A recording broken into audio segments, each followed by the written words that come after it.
Ser podcast. La vida es una sucesión de episodios que el mar borra. Sin embargo, algunas experiencias suenan en bucle, como la canción del verano. Good times for a change. See the luck I've had can make a good man turn bad. So please, please, please, let me get what I want this time. María Ovelar, bienvenida a La Hora Extra. Muchas gracias, Dani, por invitarme al programa. Gracias por acudir a este programa. La música de los Smiths y de otros grupos como The Dandy Warhols o Tears for Fears recorren la novela que vienes a presentarnos. María, forman parte de la banda sonora de tu vida. ¿Cuál dirías que es la canción de tu verano de 2025? Pues hay una canción de Caroline Polachek que me gusta mucho que se llama Spring is Coming, que habla de la primavera, pero es verdad que yo tiendo un poco a alargar la primavera, esa primavera deseante, ¿no? Ella dice, la primavera viene con una fresa en la boca. Y es un poco como también estoy intentando abrazar este verano, ¿no? Con vibración y con los sentidos, los 5 sentidos puestos en marcha. A María la conocimos cuando vino a traducir la entrevista que le hicimos a Julia Wertz, la historietista que nos contó cómo dejó de beber en Nueva York. María es traductora, intérprete, es poeta, escritora, es profesora de escritura creativa, es periodista, también performer. María nos escucha desde el frío y la morriña de Galicia, desde Radio A Coruña, aunque nació bajo el calor y la mascletá de Alicante y vive entre el caos y la contaminación de Madrid, ciudad en la que se desarrolla buena parte de su primera novela, Suya era la noche, con la editorial Consoni. ¿Qué te ha llevado a dar el salto de la poesía a la novela, María? Pues para serte sincera, en realidad nunca salté de una a otra porque siempre escribí narrativa y poesía a la vez. Uh-huh.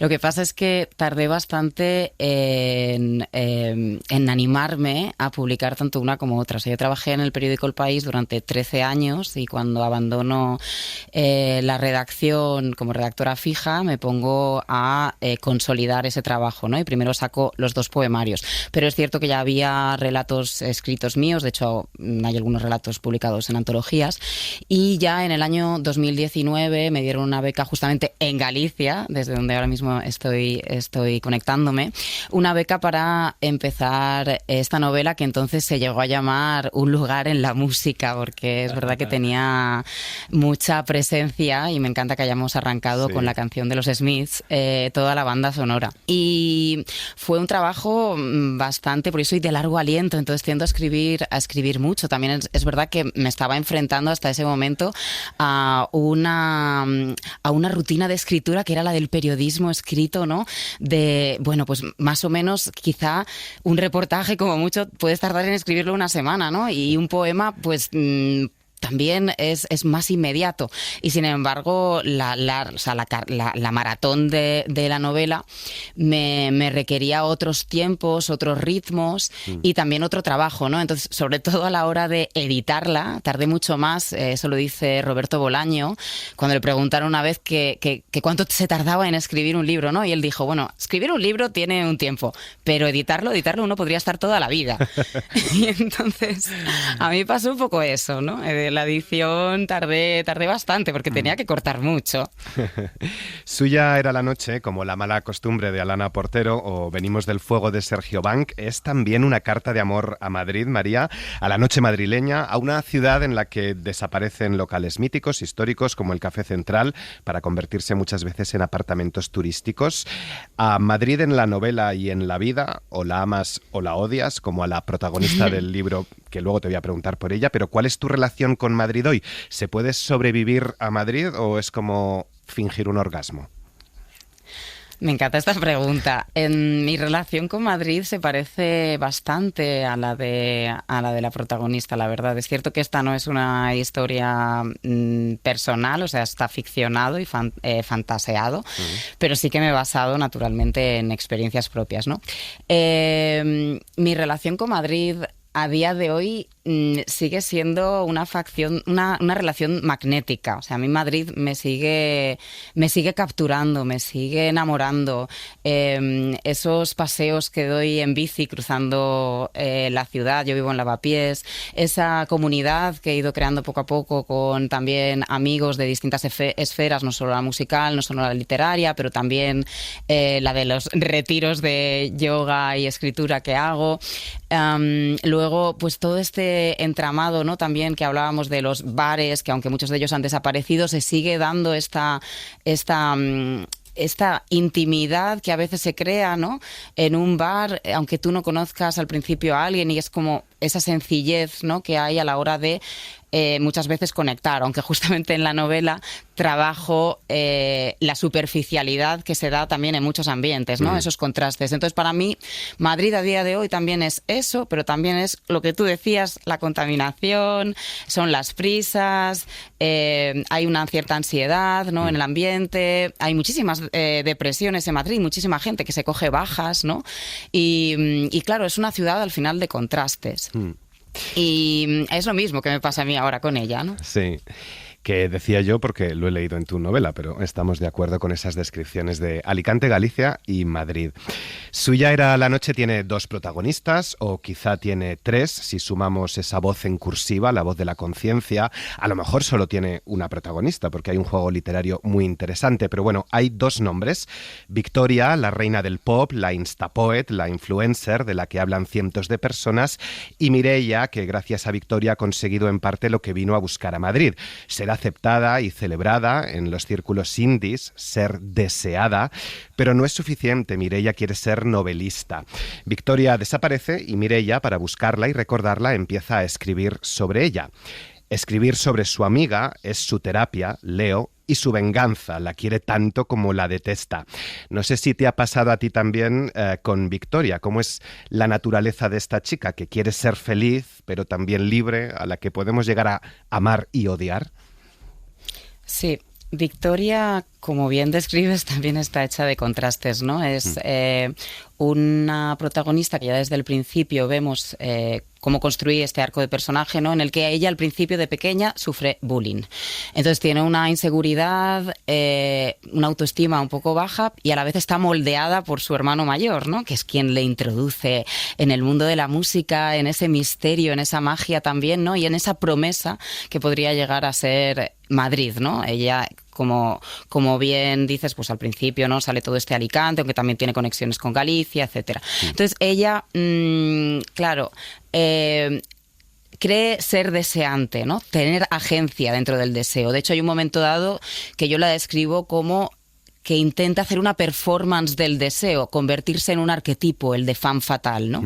Entonces, ¿qué es lo que intenta? Agradar al otro, ¿no?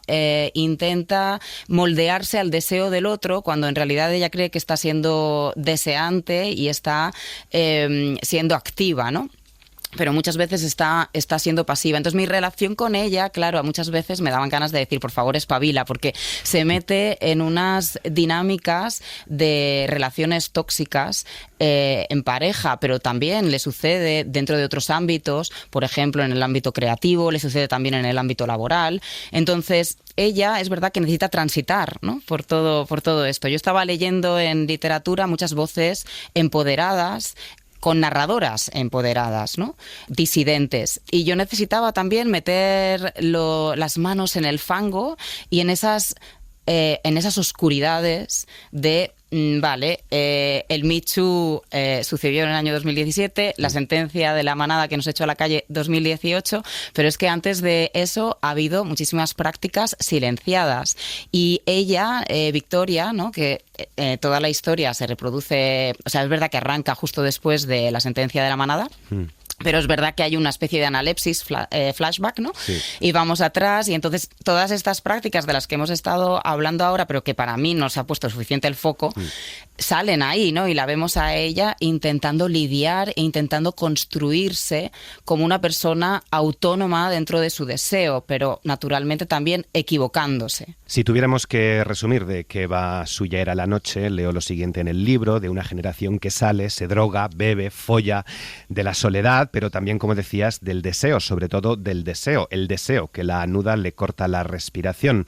Nos decían Sara Torres y Erika Lust hace unos meses aquí que el deseo y el placer son resistencia, que son poder, que son herramientas políticas, pero que hay que decolonizarlas desde una mirada que no sea falocéntrica, desde una mirada que tiene que ser anticapitalista.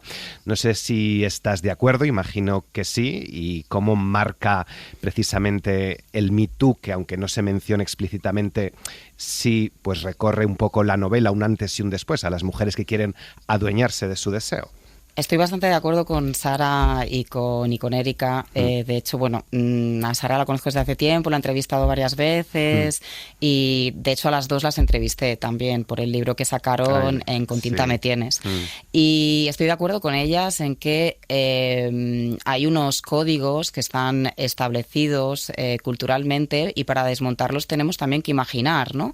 Y intentar imaginar con ternura, intentar imaginar también cuando Erika Lust rueda, ¿no? Y está rodando sus escenas de porno, pues quizá no centrarse absolutamente como hace el porno todo el rato en el falo, ¿no?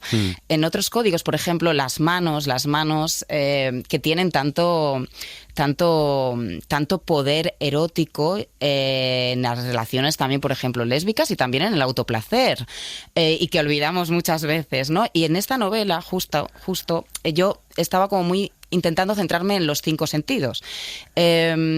Cuando hay escenas eróticas se narran muchas también desde el olfato, desde el tacto. El tacto es una herramienta esencial dentro de Suya era la noche. ¿Por qué? Porque la protagonista, como decía, Victoria, es muy sensible en realidad, ¿no? Pero llega a un Madrid y se mueve por unos círculos que son muy epidérmicos, que se queda la gente muy en la superficie.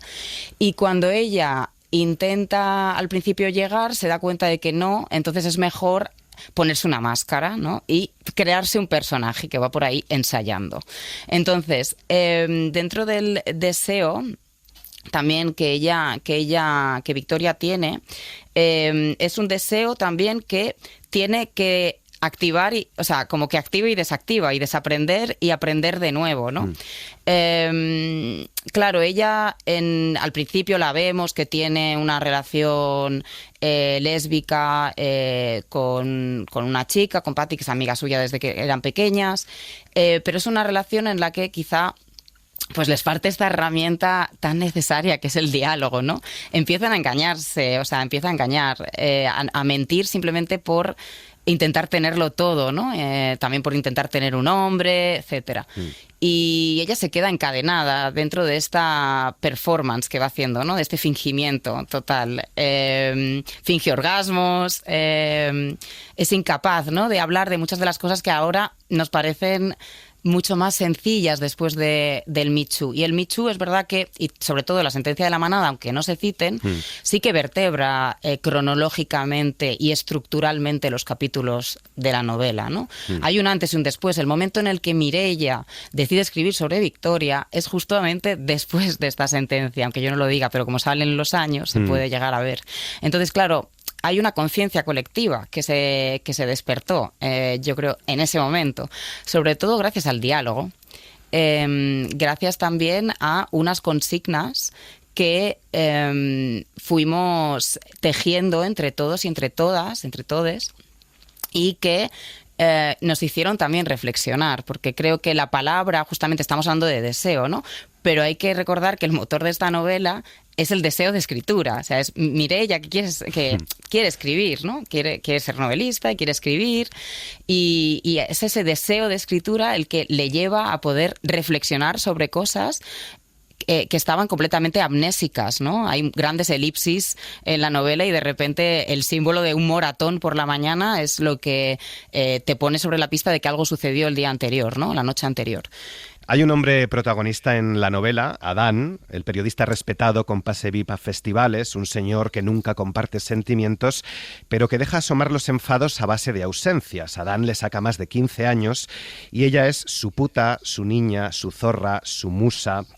Hablabas de moratones hace un momento, María. No sé si te ha costado escribir esas relaciones tan tóxicas, sentimentales, pero también sexuales, que son bastante crudas. Sí. Reconozco que me costó en algunos momentos porque dan ganas de, como a una buena amiga, decirle a Victoria, no lo estás viendo, sal de ahí.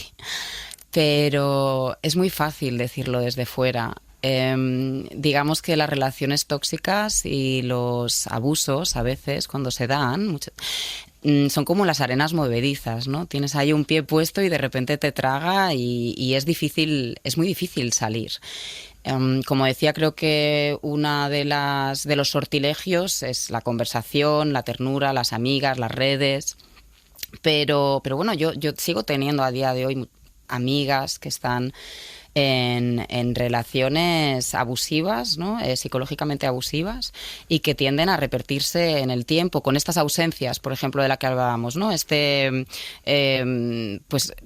silencio de castigo, ¿no? Que cuando a alguien quizá no le gusta algo o pues simplemente lo que hace es que desaparece. Al final, la generación que sale también retratada, ¿no? en este libro a través de Victoria y de Mireia es una generación que creció con Disney y que ha terminado en Tinder, ¿no? Y ambas versiones del amor tampoco es que sean maravillosas, ¿no? En el caso de Disney, por ejemplo, en la novela, aparte de Adán, sale un personaje que la gente me decía, bueno, pues quizá Alegre, ¿no? Es el más simpático. Y yo decía, bueno, sí, ok, vale, pero está esa conversación, ¿no? Que Alegre tiene con Victoria, en la que él le dice, bueno, pero ¿cómo te estás dejando hacer esto, no? O sea, dar besitos en las comisuras, que de repente te toquen. Va ahí como el príncipe que va a rescatarla, como en Disney.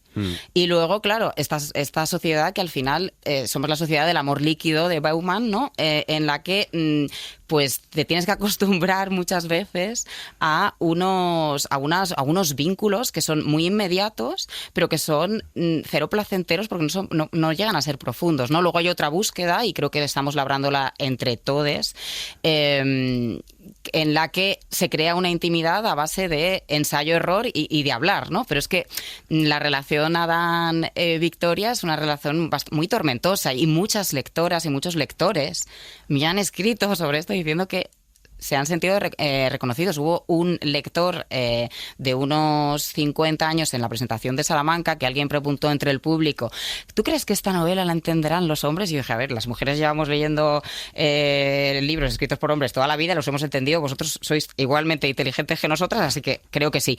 Y contestó alguien también entre el público, yo quiero hablar tal. Él había estado en 2 presentaciones mías de los poemarios y entonces había leído el libro antes de venir a la presentación, y lo que dijo fue que se reconoció en algunas de los comportamientos que yo describo allí de los hombres, y que tiene 2 hijos de 17 y 18 años, hijo y hija, y que la persona que realmente quiere que se lo lea es su hijo. Oh, qué bien, qué bien. Sí. Sí, es una de las preguntas que te iba a hacer al final, porque creo que es un libro que precisamente deben leer los hombres. Yo he agradecido mucho la lectura y estoy a lo mejor más acostumbrado que la media a leer libros sobre el deseo, el placer femenino, y me ha abierto también los ojos en muchos aspectos, me ha invitado a reflexionar, así que me alegra que hayas recibido un feedback también masculino ahora que han pasado ya unos cuantos meses de la publicación. Ella piensa que es culpable, la culpa también recorre la novela, no ve las pequeñas señales que la deberían invitar a salir huyendo, pero quizá porque es que es lo que ha aprendido desde pequeña, en la intimidad, en la sociedad. Hablabas de Disney, pero también había una serie de casos en los años 90, nos recordaba María Velasco hace un año, que marcaron a toda una generación de niñas. El síndrome de Alcácer recoges tú en la novela. ¿Cómo se sigue responsabilizando a las mujeres de llevar la falda muy corta? ¿Cómo marcó todos estos casos de abusos, de violaciones, de asesinato de niñas a toda una generación, María? Sí, mira, gracias por hacerme esta pregunta. Es algo sobre lo que he reflexionado a posteriori, porque claro, yo al final pertenezco a esa generación y encima soy de Alicante, claro, o sea, de la comunidad valenciana, y me pilló muy cerca. Entonces, yo vi también a posteriori cómo los medios de comunicación, ¿no?, había convertido a aquellas niñas, a las tres adolescentes en mártires prácticamente, ¿no? Como en Cuerpos a medio hacer nos habla también Rebeca Mackay en la novela que publicó este año Sexto Piso, ¿no? Sobre justamente estos asesinatos también que se suelen dar, ¿no?, en esta época de la adolescencia. Claro, a mí, por ejemplo, en mi caso, yo tengo un hermano también mayor y una hermana mayor, ¿no? Mi hermana ya no estaba viviendo en casa, pero cuando sucedió el tema de Alcácer, yo era joven, tenía 12 años, pero los años posteriores, pues no te dejaban quizá pues volver andando desde la parada del autobús, y a lo mejor, como yo cuento ahí, pues mi hermano que a lo mejor había tomado unas copas de más, era muchísimo más seguro que mi hermano me devolviera en coche a casa, que iba borracho, que venirme andando de la parada de autobús, que estaba bastante cerca, ¿no?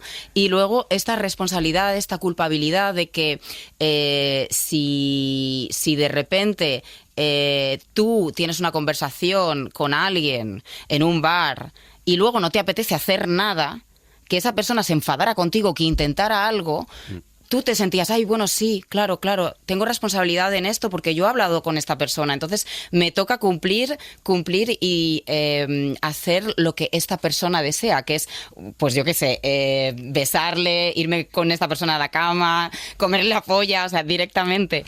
Entonces esa culpabilidad, ¿no? Yo creo que se arrastra justamente desde Alcácer, también marcada por otros patrones que hay heteropatriarcales desde hace siglos, pero que en mi generación también fue como una especie de castigo, ¿no? Como si aquellas niñas, aquellas adolescentes, la culpa era de ellas por haberse subido a aquel coche y por haber salido de fiesta. Cuando esto no sabemos a día de hoy que no. Afortunadamente entre nosotras también hablamos y nos quitamos muchas veces esas culpas, ¿no? Pero lo primero que tiende a hacer el cerebro en estos códigos y en estos patrones es a culpabilizarse, ¿no? A señalarte a ti misma. La novela es también un sacramento de drogas, alcohol y sexo. La coca es un tablao flamenco, el duende que da. La coca es un festival, el ambientazo que da, Leo. La droga está muy presente en esta historia y quizá más de lo que pensamos en la sociedad. No sé si la cocaína es la droga de la sociedad del malestar, si está muy normalizada más de lo que queremos ver hoy en la sociedad, María. Yo creo que sí. Es verdad que yo me he salido de los ambientes hace 8 años y no... O sea, yo sigo saliendo por la noche, sigo yendo a conciertos, a festivales, pero no estoy tan integrada. Entonces, quizá todas las notas mentales que yo tomé en su momento, pero bueno, creo que sí, sigue estándolo. ¿Qué sucede también con la cocaína, ¿no? Que es una droga que es muy egotista, muy egocéntrica. Te hace hablar mucho sobre ti mismo y escuchar poco a los demás. Yo he visto a veces, ¿no?, como ambientes que me parecían muy elocuentes, con personas con una facilidad de palabra inmensa, que pertenecían a grupos de música, yo qué sé, como pues Meteosat o Niza, o bueno, pues toda la gente también que estaba alrededor. No digo directamente la gente de Meteosat para nada, pero como todo el grupito que se montó, ¿no?, también a través de alrededor de la escena del Nas y tal.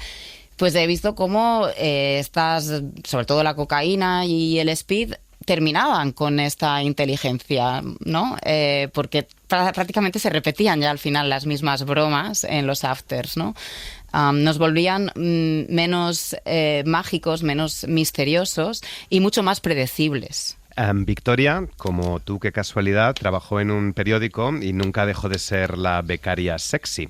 Por tu experiencia, ¿dirías que hay muchas miradas de hombre que sabe mucho más en las redacciones? ¿Cómo fue aquella etapa tuya como periodista? ¿Cómo ha marcado también el periodismo, los datos, esa búsqueda de la presunta objetividad a tu escritura? Vale, voy a empezar por la primera pregunta. Claro, yo entré en la redacción del País con 25 años, también siendo becaria. Había unas facilidades que no existen hoy, que por ejemplo es la de la estabilidad económica, ¿no? Ya sabemos lo que le ha pasado a los medios de comunicación y al periodismo en los últimos años, sí. Por internet, pero también por los gratuitos que salieron, bueno, etcétera. Pero sí que había esta segunda parte más oscura, de la que yo creo que se ha hablado poco, en la que había muchas estructuras de poder y muchos hombres que copaban disciplinas, quizá por ejemplo también la musical o la literaria en su momento, y menos firmas de mujer. Y he tenido compañeros maravillosos en el país, pero también he visto prácticas y he visto algunos comportamientos que sí, que son tóxicos y han sido abusivos. Entonces, en los últimos años se ha hablado un poquito, pero no creo que haya salido para nada. Igual que no ha habido, creo que un Me Too en el indie, tampoco me parece que haya habido un Me Too en el periodismo. Veremos qué pasa. No al nivel que debería, probablemente. Pero tiene el libro esos toquecitos a lo Maruja Torres desahogándose que me han encantado, que lo sepas, y en los que también me he reconocido. Claro, sí, aquellos eres que vivimos durante aquellos años. Ostras, sí, luego también... y me preguntaba sobre la objetividad y... Sí, ¿cómo ha marcado también el periodismo tu escritura? Claro, a mí me cuesta mucho no investigar sobre lo que estoy escribiendo, o por lo menos me costaba mucho en aquella época. Es verdad que ahora mismo con esta novela corta que estoy haciendo menos, pero en esta sí que se nota, porque también está todo el contexto histórico. Hablábamos, por ejemplo, de Alcácer, no es baladí los años que están escogidos, por ejemplo, todo el tema de la tecnología, ¿no? A mí me interesaba esta generación bipolar que ha pasado de lo analógico a lo digital, y entonces está bien marcado ahí cuando estaba Fotolog, cuando estaba MySpace, y también cuáles eran los cambios que eso produjo, ¿no?, dentro de la sociedad. Del periodismo al arte, porque abres también debates muy interesantes en ese grupo de culturetas, voy a decir. En esta sociedad no hay tiempo para dedicarse al arte, ni a una Gertrude, ni a un Pound, ni ayudas estatales, solo para consumir cultura como si fueran palomitas. Pero ¿qué hay de crear lejos de las modas? Los artistas coleccionan seguidores, likes, comentarios y los exhiben como si fueran un currículum. No piensan en la obra. El nivel está por los suelos. María, ¿qué tiempos atraviesa la cultura hoy? Creo que la cultura, a ver, es que, claro, la cultura, o sea, para mí la cultura muchas veces tiene que ver con las tendencias culturales, ¿no? Y el arte como por otro, pero entonces vamos a centrarnos en algo, en la cultura. Creo que como dicen allí los nuevos vorticistas, ¿no? Que es este grupo de poetas y escritores que están en Madrid, con los que se encuentra Victoria, todo esto sigue, o sea, todo lo que acabas de leer, que es parte de la novela, se sigue dando. Creo que de hecho, en muchas esferas hemos ido también a peor, ¿no? En la novela Victoria se plantea muchas veces cuáles son los límites, ¿no?, de lo que puede escribir ella y lo que no puede escribir ella, pero es como, perdona, eres un cuerpo autorizado para escribir de lo que quieras. Entonces creo que también en cierta censura o autocensura que justamente están provocando las redes sociales con su binarismo de me gusta o no me gusta, la cultura también se está resintiendo, ¿no? Y luego, a nivel estatal de ayudas, es muy complicado. O sea, yo me fui del país en el año 2018 y sobrevivo haciendo 1000 cosas. Tú lo decías, traducciones, he sido copy creativa, doy un montón de cursos de escritura creativa también, y ayudas pues pocas. Y encima o sea, si nos centramos en la literatura, España es un país que publica 80.000 títulos al año, cuando tiene un índice de lectura muchísimo más bajo que Francia, y estamos emparejados con ellos a la hora de publicar ese número de títulos. Eso significa que cada uno de los títulos tiene menos lectores. ¿Y eso qué significa? Pues que al final comemos mal los traductores, los escritores, ¿no?, en general, y al final el mercado está saturadísimo de lanzamientos, de novedades, también vapuleadas, no solo porque el índice de lectura bajara y las grandes editoriales decidieran que esta era la fórmula, sino también por las redes sociales, ¿no? Nos gusta lo siguiente, ¿no? Lo siguiente que venga antes de que haya venido. El FOMO, todo esto. Pues precisamente por ese sector editorial saturadísimo, tengo otra pregunta que hacerte, por otra pullita que dejas caer en ese círculo. Ahora las mujeres piensan que para ser novelista basta con juntar tonterías sobre su vida, pedazos que funcionan en internet, no en un libro, como si narrando lo que les ocurrió fueran a hacer literatura, cuando suelen ser tonterías. No sé si estás de acuerdo con que se publican demasiados libros de mujeres solo por el hecho de ser mujer, o qué les dirías a todos los que piensan eso, que se publican demasiados libros ramplones solo porque están escritos por una mujer. En la novela ese es un discurso de los nuevos vorticistas que prácticamente sueltan un monólogo, o sea, y no la dejan hablar, ¿no? Le hacen mansplaining todo el rato, maninterrupting, o sea, todos los INGs salen en la novela. Yo creo que el momento es muy interesante al revés, ¿no? O sea, creo que se publiquen a más voces también de mujeres, ¿no? Porque antaño la verdad es que veías los porcentajes y era increíble. Ahora es verdad que vas a una librería y dentro de las novedades tendemos a estar un poco más emparejados, aunque luego, por ejemplo, dentro de los premios y de los jurados de los premios suele ser más la presencia masculina que la presencia femenina. Dicho esto, yo creo que tiene que haber de todo como en la comida, o sea, tú vas al McDonald's y te comes una hamburguesa de McDonald's, yo no lo hago, pero bueno, porque no tomo carne, entre otras cosas, y tampoco me gusta demasiado, pero está, ¿no? Bueno, pues vale, que esté. Y luego, pues hay un menú del día también, y luego hay unos sitios un poquito más elaborados, con unos productos y unos ingredientes que se sabe exactamente de dónde vienen y que tienen mucho más sabor, pues también. Yo creo que en realidad es parte, o sea, es saludable. Otra cosa distinta es lo que yo hablaba, ¿no? De esta producción masiva, ¿no? De vamos a publicar lo máximo posible porque como estamos vendiendo menos de cada uno de los libros porque hay menos lectores, pues si soy una editorial con mucho poder económico, si saco varios libros, pues me garantizo que voy a ganar más dinero, ¿no? Pero nos está hundiendo a todos esto, en realidad. Bueno, menos a las grandes, claro. Claro. Tiene que haber de a todo. Una última pregunta, porque no sé si también cada vez hay más autoficción. Tu poesía bebía de tus experiencias, también lo hace esta novela, advertías al principio de la entrevista, pero claro, hay que tener cuidado para no confundir la escritura de la experiencia o la diferencia con experimentos yoístas. Leo, la autoficción viene a ser como hacerse un Antonio López en la literatura. Escribes, ¿para qué retratar lo real? Como si la vida de uno fuera la hostia, y encima sin los mecanismos de la narrativa, sin preocuparse por el destinatario. ¿Cuál es tu relación con la autoficción? ¿Cómo la has manejado en esta historia, María?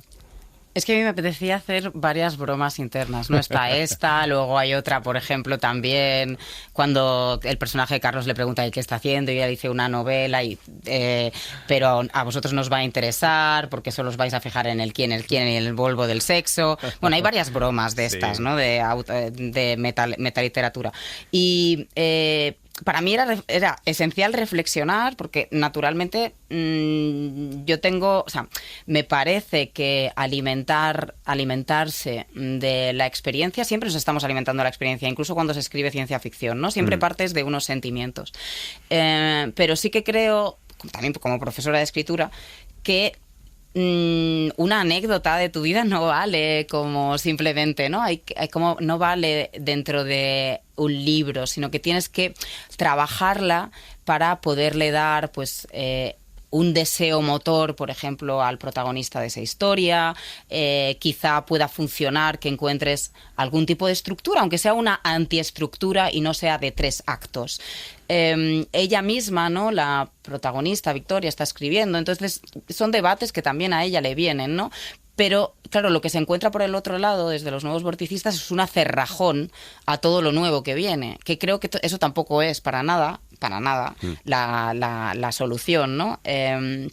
Creo que el debate es importante, la experimentación es importante, la autoficción, creo que llevamos haciendo autoficción toda la vida, en realidad el término se inventa en los años 70, Dubrovnik, que es un escritor francés, que publicó un libro que se llama Fils, y en la autoficción, claro, tú partes, ¿no? de esas experiencias personales, pero como digo, no todo puede llegar a funcionar como una historia, ¿no? Qué amargo es el amor cuando nos cansamos. María Ovelar, no nos hemos cansado leyendo Tuya era la noche. El centro del universo es salado y sabe a hierro. Gracias por haber estado en La Hora Extra. Muchísimas gracias, Dani, gracias. Para no perderte ningún episodio, síguenos en la aplicación o la web de la SER, Podium Podcast o tu plataforma de audio favorita.